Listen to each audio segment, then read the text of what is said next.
ଦେଖନ୍ତୁ ପାର୍ଥ ବାବୁ ତାଙ୍କ ଜେଜେମାଙ୍କ ସାବିତ୍ରୀ ବ୍ରତ ପାଇଁ କ'ଣ ସବୁ ନେଉଛନ୍ତି ଏବଂ ମୋତେ ମଧ୍ୟ କାମ କରା କରାଉଛନ୍ତି। ଆମେ ବାପ ପୁଅ ଆମେ କ'ଣ ସବୁ ରେଡ଼ି କରୁଛୁ।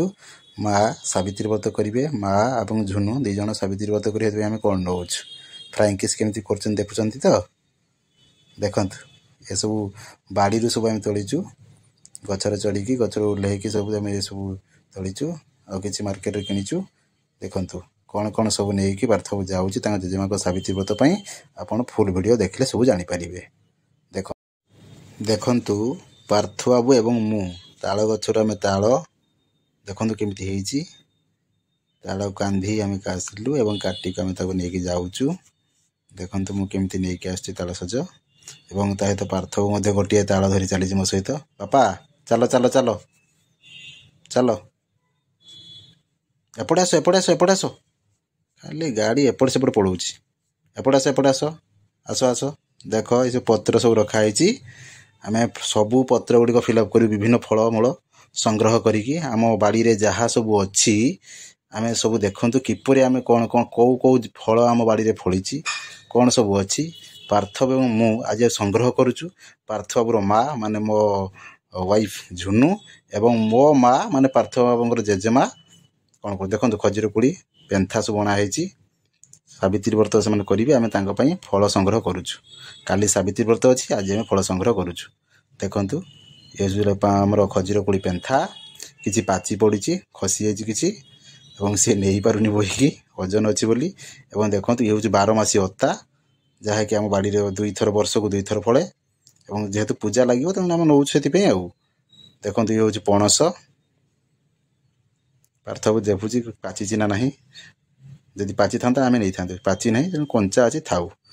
ପେଡ଼ା ପିଜୁଳି ଦେଖନ୍ତୁ ଛୋଟ ପିଜୁଳି ହେଇଛି, ବେଶୀ ବଡ଼ ବି ହେଇନି, ପୂଜାରେ ଲାଗିବା ପାଇଁ ନିଆ ହେଉଛି। ଆଉ ପାର୍ଥ ବାବୁ ଚାଲ ଚାଲ ଚାଲ ନେଇକି ଚାଲ ଯିବା ଯିବା। ପୂଜା କରିବେ ମା ପରା, ମା ଜେଜେମା ପୂଜା କରିବେ। ଚାଲ ନେଇକି ଚାଲ ଆମେ ସବୁ ଯିବା ଫଳ ସଂଗ୍ରହ କରିବା। ଏବଂ ଇଏ ହେଉଛି ଆମ ହଷ୍ଟେଲରେ ଥିବା ବେଲ ଗଛ। ଦେଖନ୍ତୁ ବେଲ ପଡ଼ିଛି, ଏବଂ ପାର୍ଥ ବାବୁଙ୍କୁ କହୁଛି ବାବା ବେଲ ଧର, ବେଲ ନେଇକି ଚାଲ ଚାଲ ଚାଲ ଚାଲ ଆଗକୁ ଚାଲ। ଚାଲ ଚାଲ ଚାଲ ଚାଲ ଆଗକୁ ଚାଲ, ପଡ଼ିବ। ଦେଖିକି ଆସ ବାପା, ଆସ ଆସ ଆସ ଆସ ଆସ ବାବୁ, ଆସ ଆସ ଆସ। ଦେଖିବ ପଡ଼ିବ। ଆସ ଆସ ଆସ। କେଉଁଠି ଆମର ସବୁ ରଖିଛ କହିଲ ବାପା? ପତ୍ର ସବୁ ପକାଇ ଯାଉ ଫଳ ସଂଗ୍ରହ କରିବା ପାଇଁ ଦେଖେଇବା ସବୁ କେଉଁଠି ଅଛି? କାଇଁ ଚାଲ ଦେଖେଇଦେଲ କାଇଁ କେଉଁଠି ଅଛି? ହଉ ଏଇଠି ଅଛି। ହଉ ରଖ, ଦେଖ ମୁଁ ରଖୁଛି, ତୁମେ ରଖ। କେଉଁଠି ରଖିତେ କହିଲେ ଦେଖିଆ? ରଖ ସେଇଠି ରଖ। ରଖିଲ? ହଁ ରଖିଦିଅ। ଥାଉ, ଗୋଡ଼ ବାଜିବ, ପୂଜା ହେବ ସେଗା। ପଳେଇ ଆସ ଚାଲ। ଏଇ ଦେଖ ଜାମୁକୋଳି ବିଛେଇଥିବା ଜାମୁକୋଳି ସକାଳେ ପାର୍ଥ ବାବୁ ମୁଁ ସାଙ୍ଗରେ ଆଣୁଛୁ। ବାପା ଧର ତାକୁ ଜାମୁକୋଳି ଦେଲା ମାନେ ସେ ଫିଙ୍ଗିବ ଖାଲି, ଛୋଟ ଛୁଆ ନା। ଆସ ଆଉ କ'ଣ ଅଛି? ଆସ ଆଣିବା ଆସ।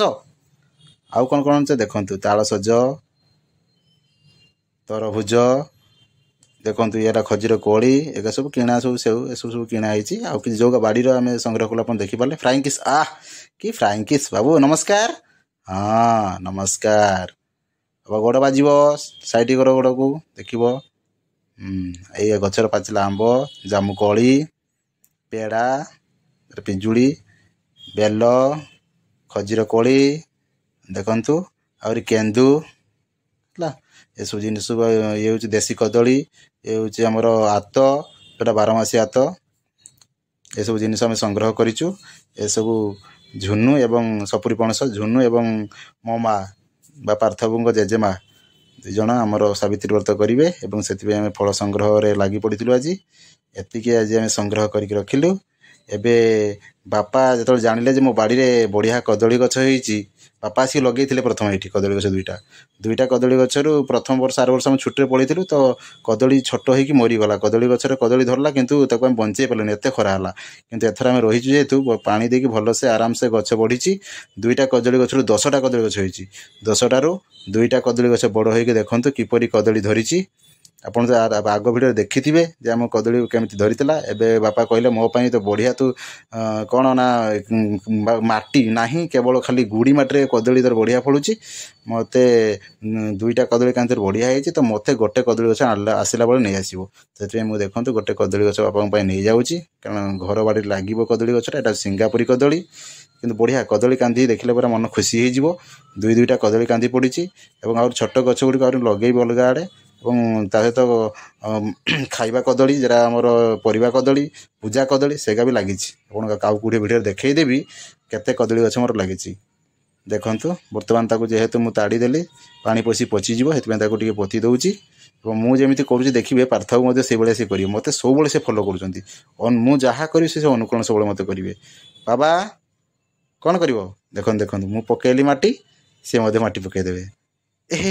ପଡ଼ିବ ଉପରେ।